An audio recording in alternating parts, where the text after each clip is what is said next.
AJ and Matt, welcome to the podcast. It's so great to have you both back and here together. I think this is going to be such a fun conversation. Yeah, thanks for having us. Yeah.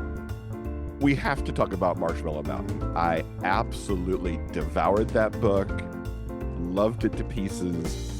But before we get there talking about that, I'd like to know what brought you two together to co-write. How did that get to happen? I guess I'll start since I probably initiated a relationship.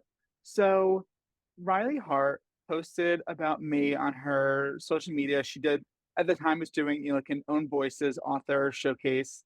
So she showcased me, and that's how Matt found out about me.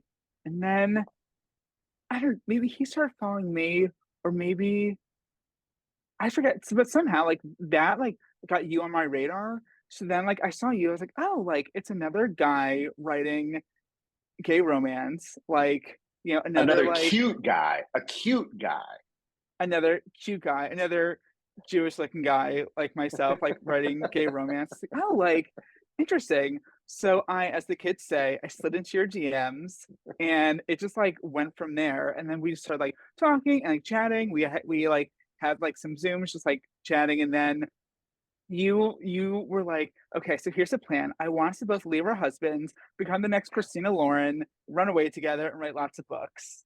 I forgot I said that, but I did. I totally did say that, even to the point where I was thinking of what would our ship name be? What would I can't remember what we came up with, but yeah, I did say that. Oh my gosh, I'm so embarrassed. I totally said that. P.S. It's not. I was kidding. Okay, I was kidding. Yeah. Note to listeners: we did not leave our husbands. But spoiler alert: I did fall a little bit in love with AJ during writing the book. So anyway, yes, he slid into my DMs and was very, nice to me and said nice things. And it's, when you're writing, it's very solo, you're just kind of on your own, and it's hard to connect with other people, you kind of do on social media, but it's not really the same. And so we started chatting, and then I think it was me that just said, can we just get on a Zoom and talk about, it started with us talking about a lot of business things. We were talking about covers, and I don't remember everything. He probably does, because he remembers that I said that Christina Lauren thing. And then, because what you asked was why did we write a book together? And so AJ has written plus size characters before in his books, and I had written one book that has a plus size character, and we were talking about that, and we were talking about the representation and how all that. And I think it was me, but AJ will correct me because he always does if I'm wrong. I think I said, oh my gosh, why isn't there a book where both main characters are plus size? Because it's typically one, in both the books that we've written, you've got a bigger guy and then a not bigger guy. I was like, why can't they both be big? Why can't we have two teddy bears doing it? And then one of us said, we should write that book. And I can't remember if it was me or him. I think I say it was me when I tell the story, but now that AJ's here, maybe I'm wrong. I think you did make that initial push. Okay. And AJ was like, I'm not writing a book with you. He didn't want to do it. You didn't at first. Yeah. It's true. Well, the thing is, I think we've all heard stories of authors saying oh, let's co-write, or let's do I think the popular thing right now is doing a series of 8 authors do a connected series. And I just heard a lot of horror stories about that not working out between authors. So I'm always a little hesitant because, I only have so much time to write so many books. So I'm well, I'm afraid of going down that path with Matt. What if this doesn't work out? Then we've spent all this time together working on this book that doesn't come to fruition. Then we've lost all that time. So I was definitely nervous, as is typical for me. But but then the more we kept talking and talking about maybe what it would be. I had this idea for a book about, oh, what if there's 2 ex-boyfriends who have to they co-own a house or a cabin, they have to sell it, since their relationship is over. And then it's from that nugget, it just kind of like grew. And I remember one thing that we did talk about that we did not wind up in the book is, we were joking like, oh, we should do like, like a Hanukkah set story. It's like Oh, the story of yeah. Hanukkah. I The forgot story of about Hanukkah. that. Yeah, in the story of Hanukkah, for all the Gentiles out there, there's like only enough oil to last for one night of Hanukkah, but the miracle is that the oil lasts to light the menorah 8 nights. That's like what we're celebrating. I'm like, what if these guys only have enough lube for like one session of intercourse? But surprise, they have enough to last for eight sessions of intercourse. And so like we just kind of like that's like we just laughed about that, and then from there I'm like, okay, like yeah, let's give this a shot, and like just getting to know Matt more and like reading his books. I was like, well, he's obviously a really good writer, so Oh, so I was like, yeah, let's do this, and the rest is history. The rest is marshmallows. How was the collaboration? Because even once you decide to do it, there's, do your processes mesh together? Do the writing styles end up and mesh together? Like, how was that for you? Because this is for both of you the first time of co-writing. Yeah. it was in Well, so for me, so AJ and I are like, we have become really good friends, but we're different. Like, like I always joke, he's the grumpy and I'm the sunshine. I always forget with the odd couple, which one is like the uptight one? Felix? I always Yeah. get them confused.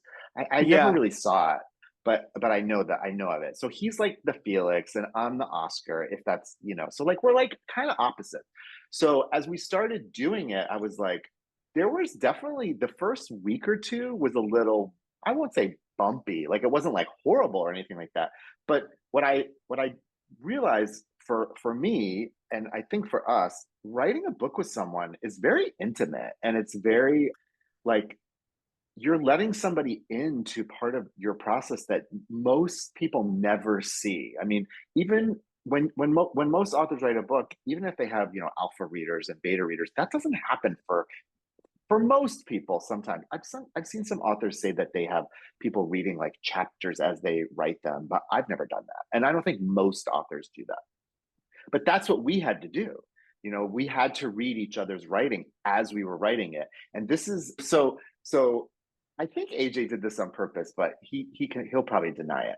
When we set up the story and everything, he basically made me go first, so I had to write first.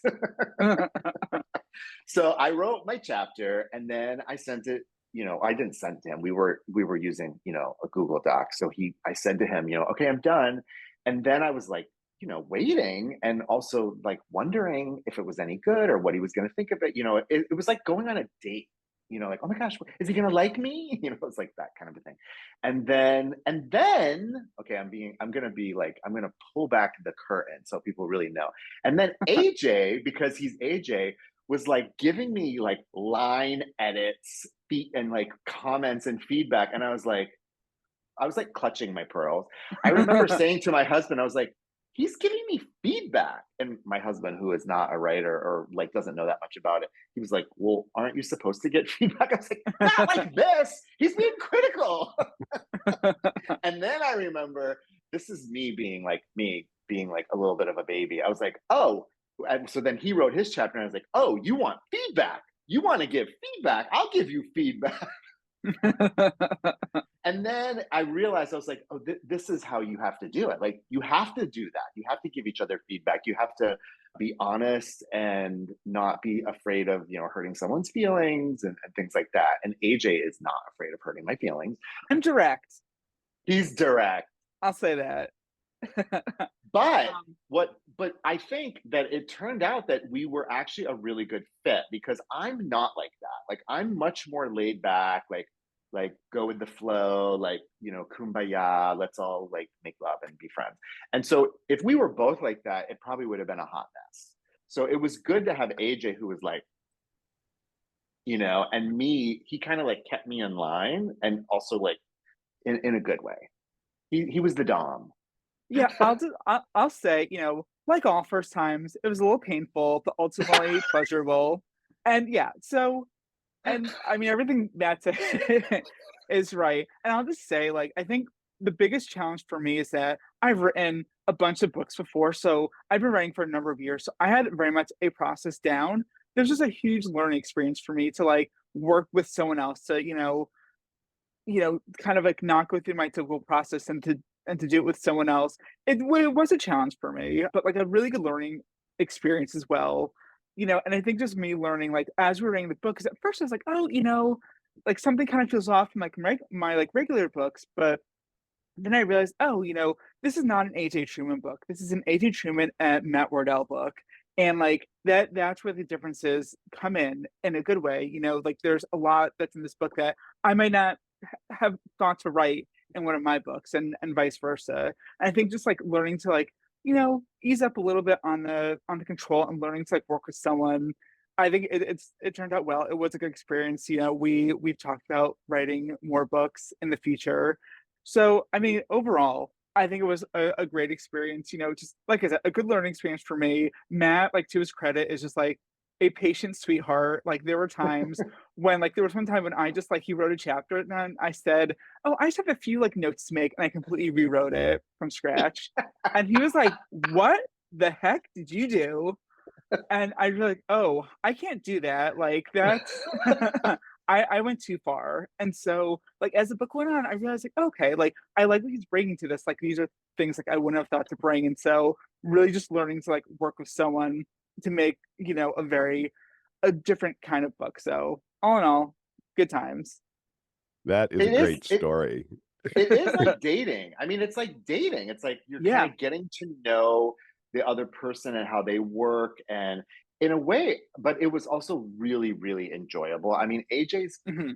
are we allowed? We're not supposed to say bad words, right? You I can don't say all know. the bad words you want. Go ahead. Okay. AJ's fucking hilarious, right? Like people know that. If they've read his books, they know that. And so I was like getting to read his jokes before anyone and also see his joke process, which is and then even which we got to this point, like I think at the beginning he probably wouldn't have let me do this, but like we got to the point where he would say a joke and I'd be like, that's funny, but you could do better, or like, and he would. And I was like, oh my God, like I was like, I felt like, like the puppeteer and he was my marionette. Like I was like, give me another joke, make it funnier. And he would. And it was really I had a lot of fun doing it. I mean, that's what precipitated the idea of let's make this a series. Like we didn't plan a series. We just planned a book. And then as we were writing the book, we were having so much fun with the book and the characters and some of the side characters and each other and the process. We're like, we should do more. Yeah. And like what was really fun for me too is like knowing that like someone was going to be reading my chapter like, very soon after.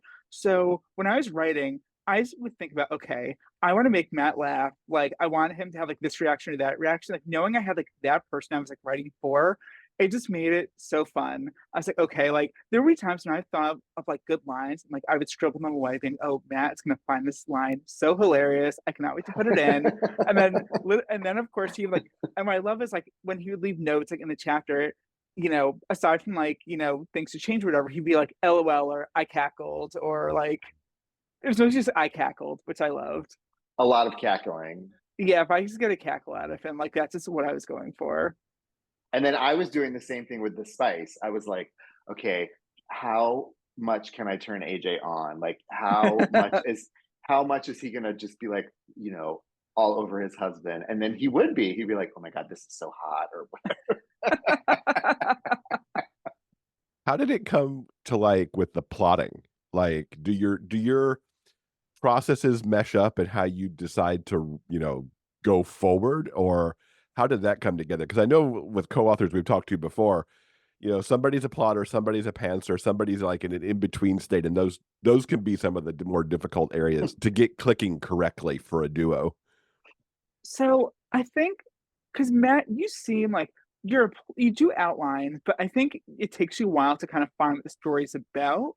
totally. Whereas like I think with me, like I said, but like having written books before, like I kind of know, like, okay, like these are the beats I want to hit.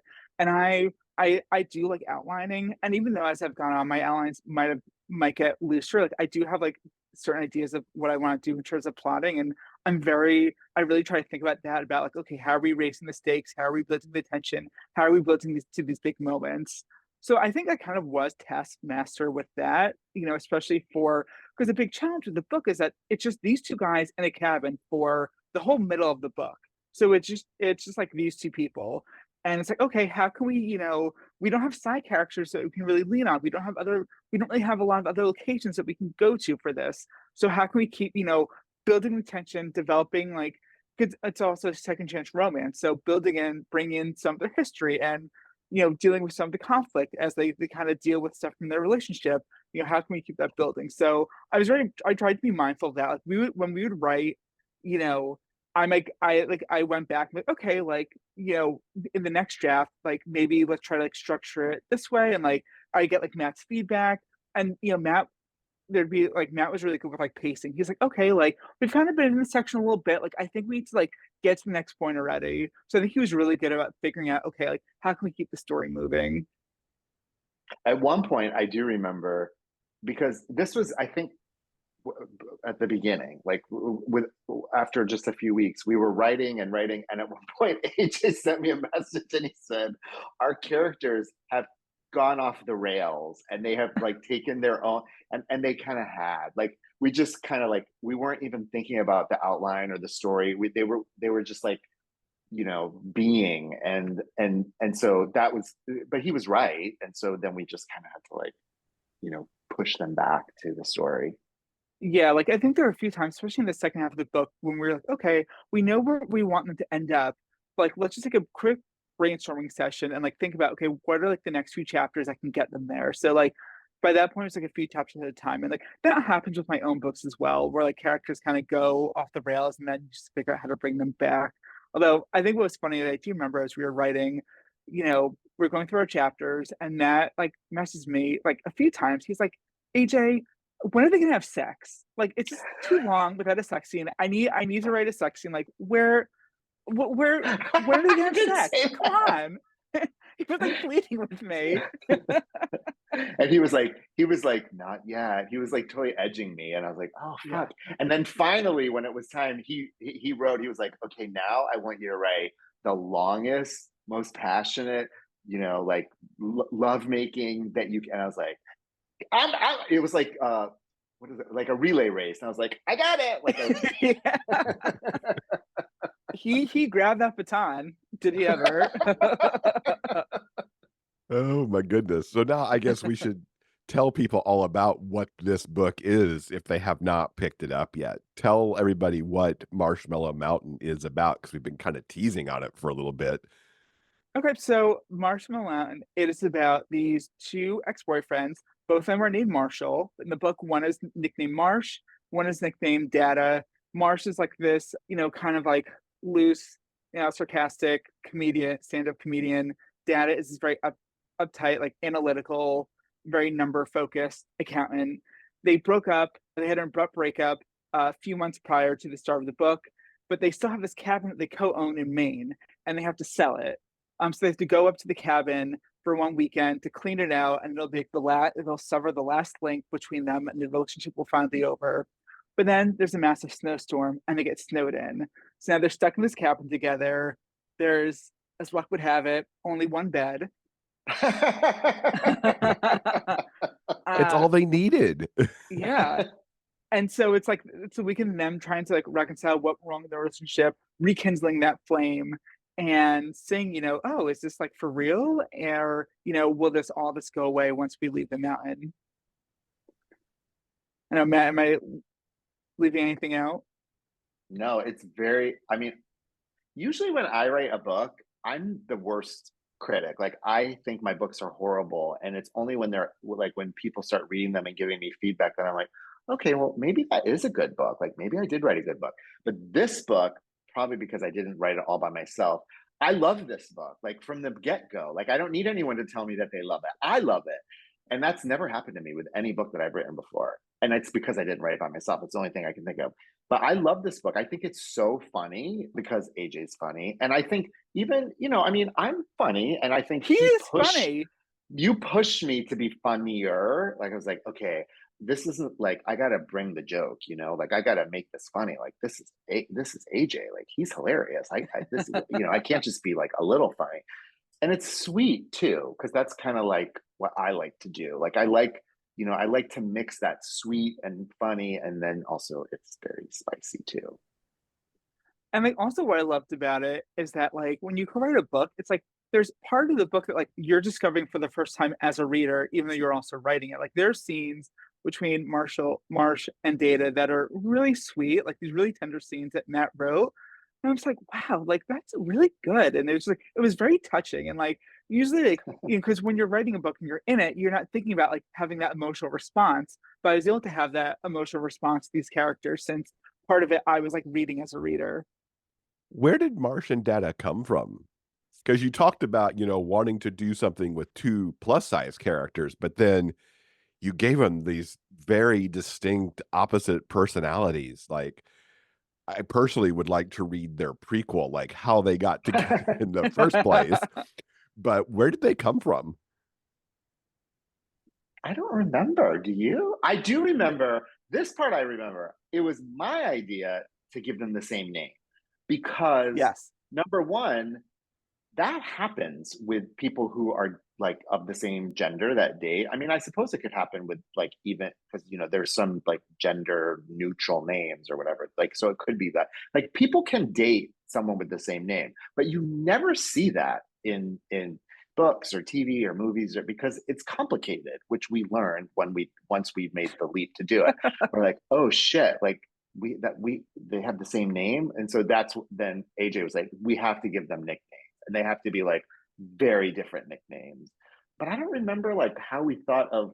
I think part of them having the same name too was like they have to be really different characters as well, like the characters. And AJ's so funny, so he was like, I want to write someone who's like really funny and tells a lot of lots of jokes.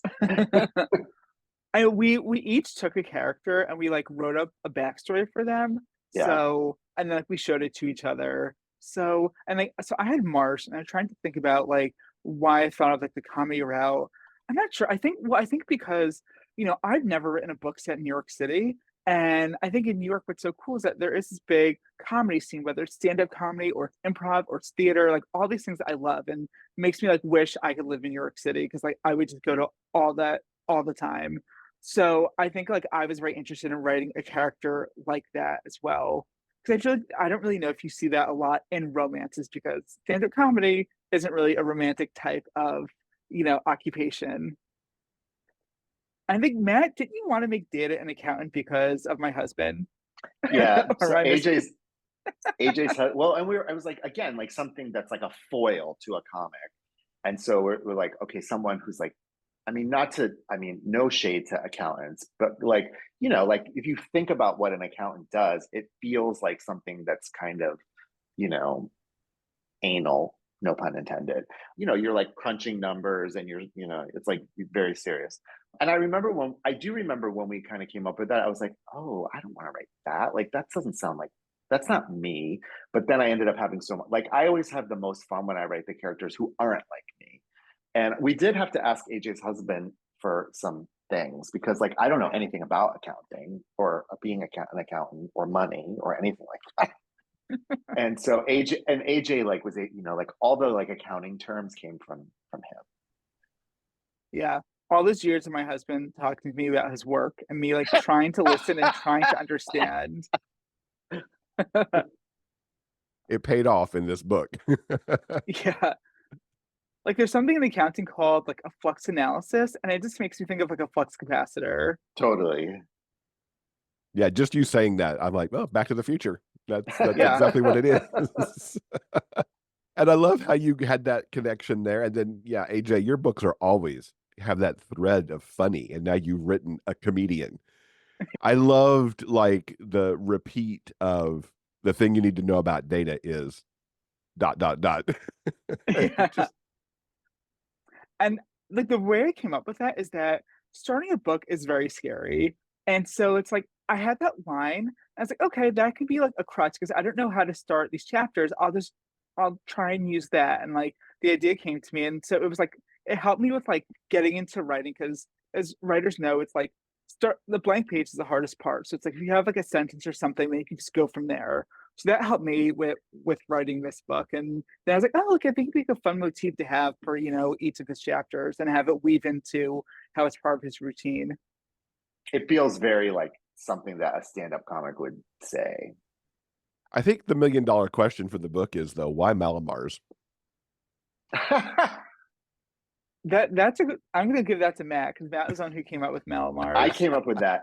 So it's my impression as I think about it and like talk to people, Malamars is like a very like New York City Jewish thing. It's like bagels, right? It's like or like black and white cookies is another one. Like there's certain things that are just very like New York City Jew coded, and Malamars is one of them. I'm not like the biggest Malamar fan. Like I'll eat a Malamar, don't get me wrong, but I'm not like obsessed with them or anything. But I learned a lot about them as I was researching them for the book. A lot of the stuff I learned, I didn't even go into the book. I just wanted to know about them. Like, did you know that you can only buy them certain months of the year? Because I didn't know that. I did not know because because of the delicacy of the chocolate and how it will melt in transit. They only sell them, I think it's from like October through April. So like if you go to the store in the summertime, you can't buy them, which is true because I tried to get some for research and I couldn't find any. But I just, I like one thing that I love doing in my books, and I think readers, I have found that readers love it, is if you have something that's like a special thing, a special item, I don't want to call it magical because we're not writing fantasy, but there's like something in the book that has some kind of, allure that's transcends the whole book. It goes, between the characters. Like, I mean, not to like call back my own books, but like Teacher of the Year, there's like that cherry chapstick. That's like a whole thing, like, right? Like people know all about the chapstick. So I wanted something that these two guys like bonded over that was really important to them. And I wanted it to be food because part of what AJ and I talked about with writing these bigger plus size characters was like we wanted to like celebrate food and eating. Like these aren't guys who are like dieting or like counting carbs or like, any of that stuff. So I wanted something that was like almost like a celebratory food. And so to me, that would be like a cookie, something sweet.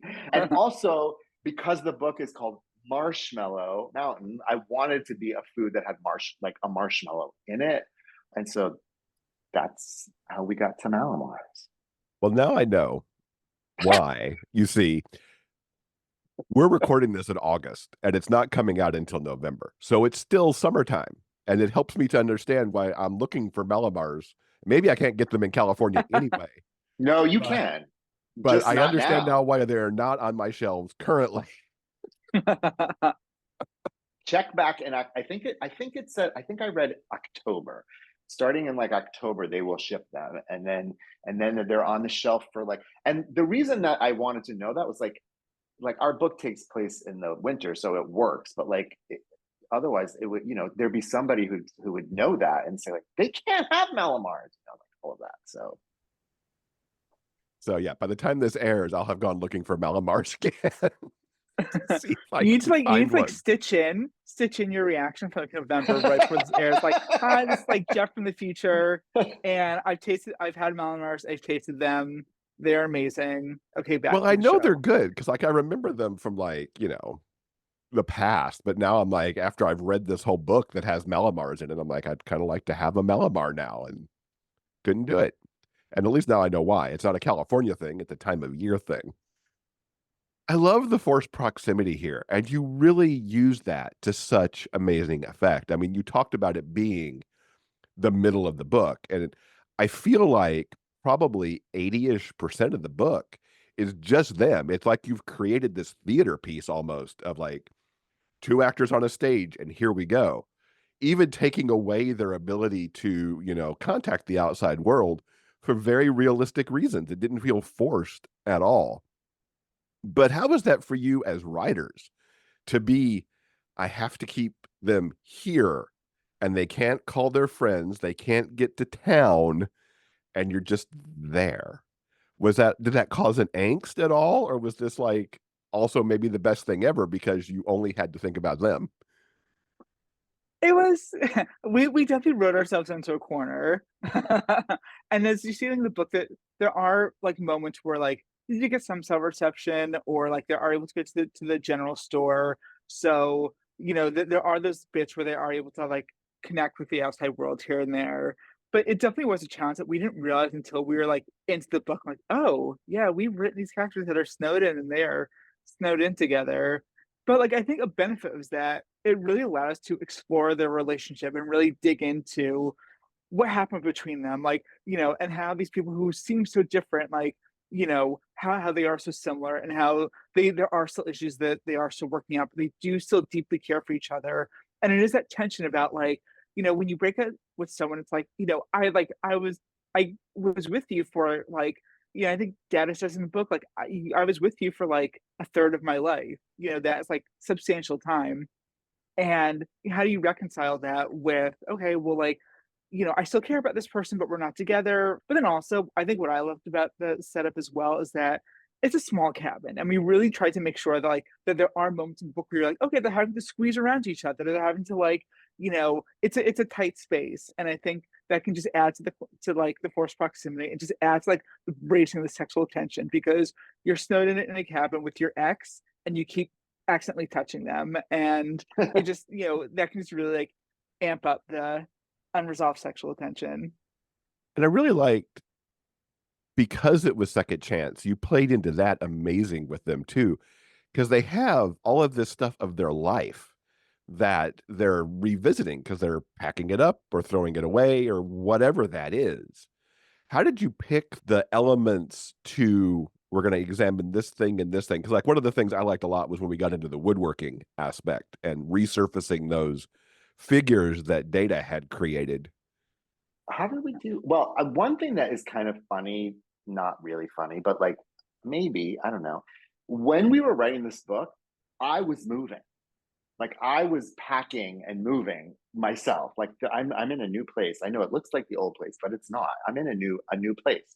And so, packing is like, I don't know, it's like a weird thing. It 100% sucks, and unpacking also sucks. As I literally threw these books on the bookshelf. They're like, I will never be the person on, you know, social media who has like color coded shelves or like like they're literally just like thrown up there. I'm like, whatever. But when you pack, it's like every time you look at something, you think about where did I get this? What's the meaning behind this? And to some degree, at least for me when I'm packing, like, do I want this? Like, is this something that I want to keep or is this something I can get rid of? And so the idea of them packing really played into them revisiting their relationship and like, having like everything that they got it together, you know, or most of the things. So I don't know how we picked all those like little items. I think Well, and the thing is, I mean, what's so great is that everything in that cabin is connected to a memory. Like when you think right. about like when you live with someone, every little thing there's a memory attached to it about how you got it or a conversation about it. Every little object, like in your house, 99.9% of them, it is connected to like some memory with like the person that you live with. So I think that was a really easy way to explore that. Like, oh, books in the bookshelf or picture frames or woodworking or an old notebook of jokes or like oh those skis that you bought one time because you swore you're gonna be skiers and that just didn't work out or those things that dad is into antiquing so oh like this tea set that he's just had to have that they haven't used so all these little things it was able to just like really build that shorthand between the characters about like their whole relationship can just be summed up with all these little, objects and memorabilia around the cabin. So, I love finding out about people's favorite scenes, and if you're game for this one, I'd love to know a favorite scene that the other person wrote that you like a lot. That's easy for me. My favorite scene that AJ wrote, I think, I mean, it's the one that comes to my head first, so I'm just gonna say it, is the first scene with Marsh and Preeti, who's like his like stand-up comic BFF. And I laughed so hard at that scene because now you have not one, but you have two stand-up comics, like basically just barbing back and forth, like just it was like a fencing match with jokes. And I just thought it was hilarious. I mean, I think we did end up like tweaking some of the jokes, or like there were certain things, but generally speaking, it was so funny. And like the whole see you next Tuesday. I just love that scene. And I love that character too. Like I really, really love her. I'm hoping we can put her in another book because I just love her. And I think people are gonna love her. And the scene of Matt's I love is that it's towards the end. It's Marshall and Dada. They're having like a tender moment together over a pen. It's a scene with like the pen that Dada's mom gave him, and like he's talking about that. It was just like this like sweet scene, like this really sweet like tender scene between the two of them, and it really just like I was like very touched by it. Like I really just think, oh my god, like these guys, like I really care about them, and I think that's just something that as well just makes you really care about these characters so much. Like whereas like I I tend to think be in like, your well, like comment, I think in his comment, he said, if I had a heart, yeah. it would be, I can't remember the rest of it, but that's how your comment started. Yeah, because I tend in my books, even though my books they do have emotions, like they tend to be couched within jokes, and sarcasm is my love language, and like Matt isn't afraid to go for those big emotions, and so it was very touching to read that scene between them. So like Dada, have his like walls come down a little bit, and reveal the side of himself that he hadn't shown to Marsh. I think that was a fun thing also with the characters where these guys have known each other for a number of years. They were together for a number of years, but there are still like secrets and are still like sides of them like they were too afraid to show the other person. And like this is like the weekend where like they're finally really bearing everything.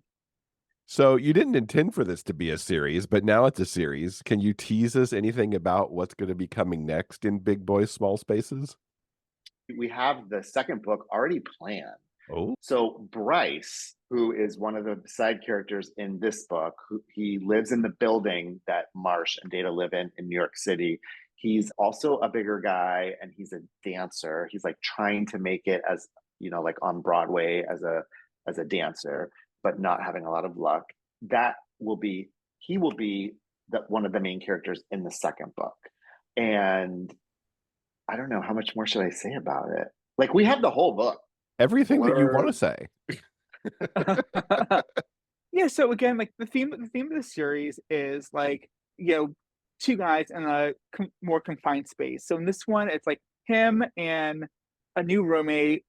A guy moves in and they're forced to be roommates together, and it's a small one-bedroom apartment. It's like them and then Bryce's adorable dog who you will fall in love with. He's in this book too. He's in Marshmallow Yeah, Mountain, the Burmese mountain dog. yeah. So it's like the two of them having to make it work in this small New York City apartment. And again, like, Bryce is a dancer. The other character, he is more of like the stuffy kind of academic type. So it's like very like opposites attract as well. And yeah, it's about how they learn to live together, and then that, turns into something more romantic and spicier. And like what we're thinking too, like, because there's a lot of like New York set rom-coms that we just love, and like that energy of like a Nora Ephron or like those types of things. So like I think that's something that we're really trying to have come through in this book, like Nora Ephron and Neil Simon, like that kind of energy. So really, we want to be like a very like New Yorky type book. Awesome. I look forward to that. Any thoughts on when it might come out? Fall 2025. I think we're targeting October. Yeah, a year from like Yeah, this one coming out. Cool. yeah, Something to look forward to already for 2025. yeah. Speaking of upcoming projects, what are both of you working on solo these days that we should also be looking for, as we move into the end of this year and into next? I will let Matt go first because he has the more upcoming release. So my next solo book is the final book in my Teachers in Love series. which is called Husband of the Year, which is kind of like a sequel to Teacher of the Year, but also it's like the bow on the end of the whole series. And it's coming out in February of next year, unless like something changes, which I don't think it will, but you never know, like things can happen. That's the plan for February of next year. I'm actually working on it like as we speak. I'm deep in revisions. So it's cute, you know, it's Marvin and Olin getting married, but then I bring everybody back. Sheldon, who was in Mistletoe, ends up being the wedding planner. Oh, And you know, Vincent and Ken and like all the folks come back. And it's, you know, it's been kind of emotional for me to write this book. And I don't know if it's because I'm so into these characters, I know them so well, and or also because it's the end of the series. And so I'm feeling like all kinds of feelings about it. And also like a lot of emotional things are happening in the book, like people are getting married and things like that. So I've been crying a lot, which I know AJ's like rolls his eyes. He's like, oh my God, fucking feelings. I know. I'm like Sarah Michelle Gellar in Cruel Intentions. Oh, did the little book make you cry?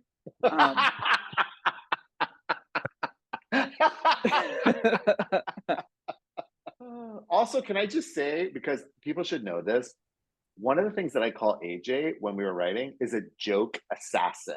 Because sometimes he would write a joke and I'd be like, it's like not quite landing. And then what he would literally do is be like, here's 3 more. Like, which one's the funniest? And so then I'm like, sometimes they were all funny. And it was like, I don't know. Like, I don't know now. It's like, I have to pick. They're all funny. But he can just like, boom, he can just give you joke after joke after joke after joke. Sometimes the pop culture references get a little like, I'm like, AJ, I don't know what that is. And I asked like 5 people and none of them know what it is either. So because he's like, he knows so much about like obscure pop culture. My brain is broken, basically, is a TLDR of that. the Although pop it's culture, funny. I mean, I knew most of that had to come from AJ, just from what I know about his books and from our first conversation on the show. But all of them was like, yes, yes, yes. I got all of them that were in the book. I wrote some too, though. I wrote some of them. I will say, like, well, one of like things that made me really like Matt in the beginning is when I first met him and I started being Teacher of the Year. But then I think 5 pages of Teacher of the Year, he said he makes a reference to a Silkwood shower. And when I saw that, I was like, okay, like I like him. You can stay. And we also, the other thing, I know I'm totally like going back to an old question. The other thing that we did while we were writing that was so fun is like we're 2 gay dudes, right? And we would be like, how gay can we make this? Like the references, like we don't want, like this isn't like no shade to them because they're very popular and they sell more books than we do, but like this isn't a hockey book, right? Like this is like 2 like really gay guys. So like how gay can we make it? So we're like, you know, let's put like a Into the Woods reference, and you know, like just the references just got gayer and gayer and gayer. And then we would like comment on the other person's like how gay it was. So but it was fun. Anyway, AJ, what are you working on? So I'm working on a new spin-off series. So for my main books, they're all set in this fictional town called Sarahwood. There's a series about single dads, a series about the teachers at the high school there. This book, it's set in that world. It's a new group of guys, but connected to the ones from the other series, so they may pop in. I don't want to give too much away because I'm still in the first draft mode, and as things can change so much, I don't want to commit to, you know, into the podcast history or podcast of record. Like, I don't want to commit too much to what it's about, but I will say it is set in the Sour World universe. It's 40-something guys. So if you like the Single Dads Club and you like the found family aspect of that, and like that they're a little bit older, a little more bearish, then I think you will enjoy this. So hopefully by the time this podcast comes out, be able to speak more about it. But I'm hoping that this first book will come out sometime in 2025 for the new series as well. Fantastic. As we wrap it up, we got to get some recommendations from you both. What are you reading or watching right now that you think our listeners should be checking out? I'm going to punt this to Matt first while I think about this. Even though I knew this question was coming, I know, and like my too. brain just goes blank whenever people ask for recommendations. I know. So my thing is like, I don't read much when I'm in the process of like writing, because it just I will do like audiobooks usually, but like I can't look at words when I'm looking at words all the time. Like it's just too much. I will say the book that I haven't read it though, so it's not really a recommendation, but I know I'm gonna love it, is Kay Sterling's new book, Jonathan's book. I can't think of the name of the title, but it's like the last book in that nanny series that she The has. nanny books are so good. And I love all of those books. So like I know I'm gonna love this book, and I love her. And what I'm watching, which will be a shock to no one, is Drag Race. I just finished the latest All Stars, but this week Global All Stars starts, and one Miss Alyssa Edwards is on, and I am so excited to have her back on my television because I love me some Alyssa Edwards and her back rolls. Rolls. You don't know that because you don't watch Drag Race. I don't. I don't For either. all your pop culture, what? I know. Gosh, I will say I'm not anti Drag Race. I just like never seen gotten it. into it.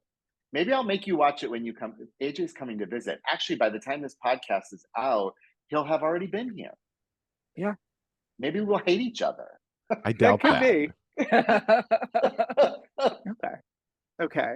So as for what I'm reading, so I tend to like read a lot of different genres. I think it just gives me like inspiration and whatnot. So a book that I read this year that I just loved was Tomorrow and Tomorrow and Tomorrow by Gabrielle Zevin.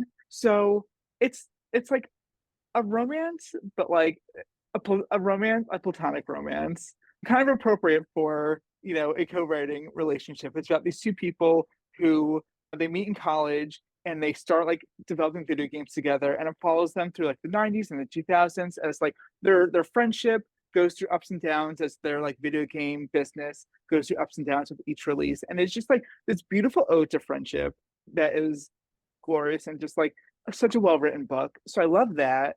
I'm trying to think what else I'm reading that I like. I'm dipping my toe into Emily Henry. I know I sound like the most basic person, but I was like, I started reading Happy Place as well, and that is fantastic. I'm like very happy that like she lives up to all the hype. She is a fantastic writer.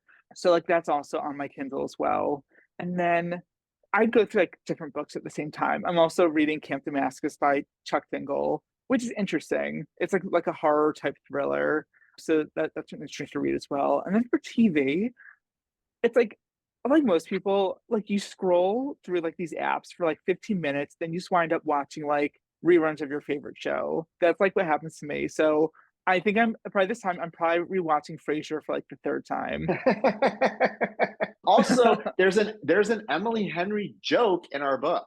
Yes. We're not like making fun of her. There's like it's like people. It's like not anything. Like we love Emily Henry, but it's like it's so when I say it's a joke, it's more like a nod to her. So if nothing in this podcast convinced you to read Marshmallow Mountain, no, you have to read it because there's an Emily Henry reference. And you need to find it. And it's cute. And it wasn't Yeah. originally an Emily Henry reference. It was like it was a different author.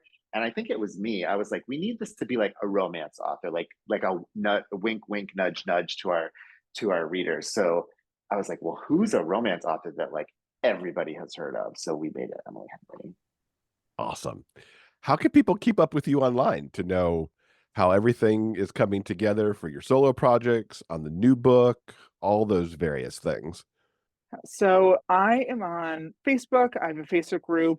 So it's like The Outsiders is the name of it. You can find me on Instagram at AJ Truman _author. I'm currently on TikTok, although by November, who knows if I'll still be on there. And that's also AJ Truman _author. And I'm all the same places. I'm on Facebook. I'm on Instagram. I think my Instagram is MA Wardell author. I don't even know. I think that's what it is. But also, if you just go to my website, mawardell.com, it has all the places you can find me. I have a Facebook group too. I'm trying to get people to join my Facebook group. It's so much fun. I forget what it's called. Wardell's Warriors. Because you have to have a cute name like that. Well, I am so happy that you two came to talk about Marshmallow Mountain. I really can't wait to read more in that series because this is so awesome. Thank you both so much for coming and telling us about this. And hopefully by now a lot of people have read it because it's been out for a little bit, but if they haven't, they need to go pick it up because we're getting into the winter time. It's perfect for this book. So thank you both so much and wish you all the success with it. Thank you so much. Thanks for having us.